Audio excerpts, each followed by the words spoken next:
आंबोली कोल्हापूर मार्गावर नांगरतास येथील मायकल डिसोजा यांच्या फार्म हाऊसवर दिवसाढवळ्या एका 60 वर्षीय महिलेच्या गळ्यातील सुमारे 60,000 रुपये किमतीचे सोन्याचे मंगळसूत्र हिसकावून पळवल्याची घटना 5 नोव्हेंबर रोजी सकाळी 10:15च्या सुमारास घडली। या प्रकरणी सावंतवाडी पोलीस ठाण्यात 3 इसमांविरोधात चोरीचा गुन्हा दाखल करण्यात आला आहे।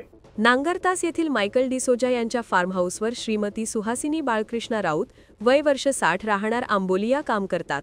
बुधवार दिनांक 5 नोव्हेंबर रोजी सकाळी 10:15च्या सुमारास आंबोलीकडून कोल्हापूरकडे जाणाऱ्या एका पांढऱ्या रंगाच्या चारचाकी गाडीतून एक अनोळखी इसम खाली उतरला। त्याने सुहासिनी राऊत यांच्याकडे पाण्याची बाटली देऊन पिण्यासाठी पाणी मागितले। सुहासिनी राऊत यांनी त्याला पाणी दिल्यावर तो बाटली भरून परत गाडीकडे जात असताना त्याने अचानक त्यांच्या गळ्यातील मंगळसूत्र खेचले। मंगळसूत्र हिसकावल्याने ते तुटले। या गडबडीत मंगळसूत्राचा अर्धा भाग खाली पडला तर उर्वरित सुमारे 60,000 रुपये किमतीचा सोन्याचा अर्धा भाग तो इसम घेऊन पळून गेला।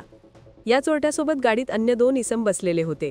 मंगळसूत्र हिसकावून घेताच तिघेही आरोपी लगेच गाडी घेऊन कोल्हापूरच्या दिशेने वेगाने पसार झाले।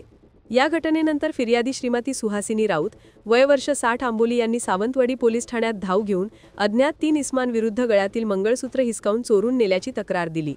पोलिसांनी त्वरित गुन्हा दाखल केला असून पुढील तपास सुरू आहे। या गुन्ह्याचा अधिक तपास हवालदार संतोष गलोले हे त्यांच्या पथकातील हवालदार रामदार जाधव, लक्ष्मण काळे, मनीष शिंदे, गौरव परब आणि चालक सचिन चव्हाण यांच्या मदतीने करत आहेत।